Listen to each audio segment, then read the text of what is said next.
السلام عليكم ومرحبا بكم في قناة شوية شوية من الحاجة مع إيمان، ومرحبا بكم في فيديو جديد اللي كنتمنى بحال ديما يعجبكم. في هذا الفيديو غادي نشارك معكم اسهل طريقة لتحضير غريبة الكوكو السميدة اللي كتجي زوينة في المذاق وسهلة في الطريقة كيف ما غادي تشوفوا معايا. وفي هذا الفيديو البنات غادي نشارك معكم الطريقة ديالتي، تقدر تكون ماشي بحال ديالتكم ولا نتوما كديروها بطريقة واحدة اخرى سهل من هذه ولا صعب من هذه. المهم كل واحد كيف ما قلت لكم والطريقة ديالته. ودابا بحال ديما ما غاديش نطول عليكم في الهضره بزاف ونقول لكم فرجه ممتعه.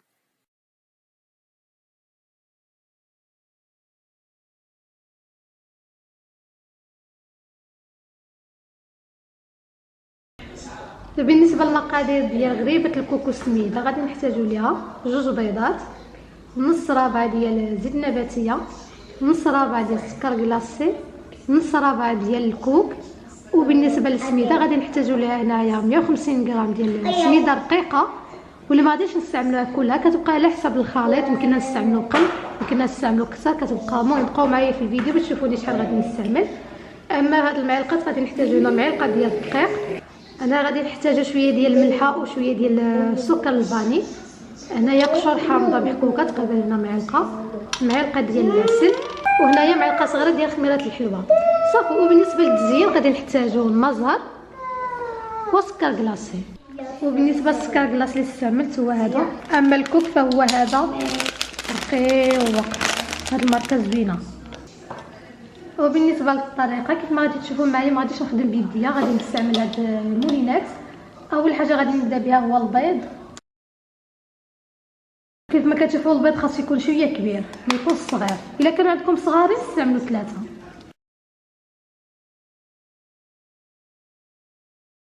من بعد غادي نزيدوا الزيت النباتيه، انا غادي نزيدوا سكر كلاصي، غادي نزيدوا قشور الحامض، من بعد غادي نزيدوا هنايا الملحه والفاني، غادي نزيدوا العسل وصافي. غادي نطربوهم ولا نخلطوهم كيف ما غادي تشوفوا معايا.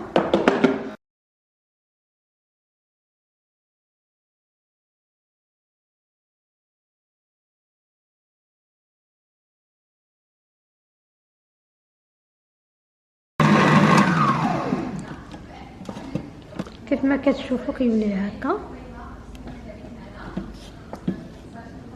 دابا غادي نزيد هاد الكميه كلها ديال الكوك، كيف ما شفتوا راه عندي كوك رقيق. غادي نعاود نحركو واحد شويه، عاد من بعد غادي نزيد سميده وداكشي الاخر اللي بقى لي.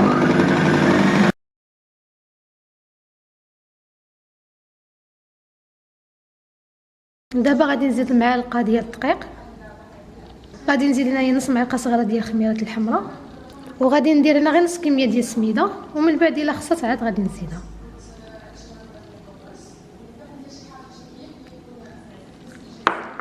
وغادي نعاود عاوتاني نخلطهم شويه صافي. انا دابا غادي نحبس من التخلاط، غادي نديرها في هاد الزلافه باش تشوفوا القوام ديالها كيفاش غادي يكون بيديا. وخلاص الا جاتني باقي شويه خاصها السميده غادي نزيدها. من بعد ما درت الخليط ديال السميده والكوك في هاد الزلافه غادي نخليهم يرتاحوا واحد شويه، عاد غادي نكورها كويرات حيت كيف ما شفتوا معايا ما استعملتش بزاف ديال السميده رقيقه. غادي نخليها واحد شويه ترتاح، عاد من بعد غادي نكورها. كيف ما شفتوا معايا البنات انا درت هاد الجوج غير جربت بهم ودخلتهم الفران جاوني مزيانين، حيت كنت حيره واش نزيد السميده ولا لا.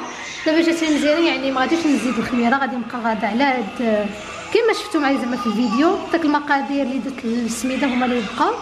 انايا غادي نوصل للمرحله الاخيره ديال هاد التفناد وداك الشيء. هنايا هاد الزلافه فيها المزهر، غادي ندير يدي شويه فيها المزهر، وغادي ناخذ كويره بحال هكا كويره، وغادي نفندها في سكر كلاصي مزيان صافي. نبقى غادا هكا حتى نسالي الكميه اللي عندي. دابا هادي باقي يدي فيها المزهر، وغادي نلوح هنايا.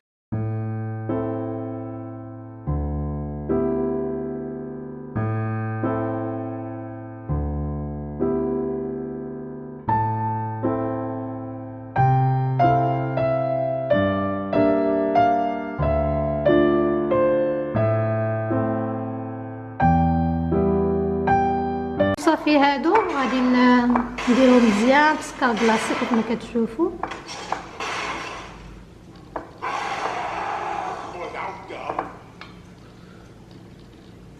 وصافي غادي نبقى نهزها، غادي نحاول نخلي فيها سكر كلاصي ما نسوسهاش.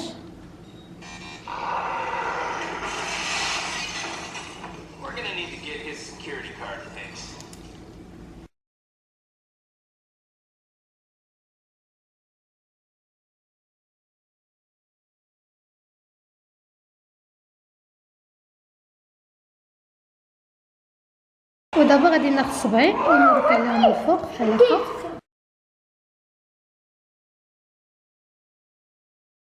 كيف ما يمكن لنا نزوقو باللوز هكا صافي. غادي ندخلوهم الفران. بالنسبه للفران تيكون سخون وغير كندخلوهم الفران كنقصو عليه كنخليوه على 160 درجه وكنديرو في الشبكه الفوق. انا كما كنقول لكم عندي الفران ديال الضو حتى تنشوفو بقات تتفرقع شويه عاد كنزلوها لتحت.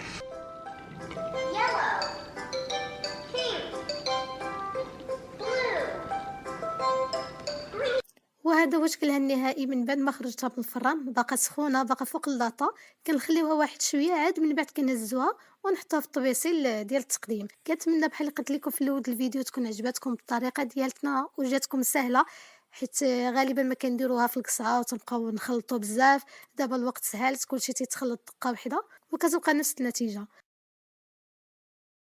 فيديو اليوم تسالى اللي كنتمنى يكون عجبكم، وغادي نقول لكم نتلاقاو في فيديو جديد ان شاء الله. بسلامه.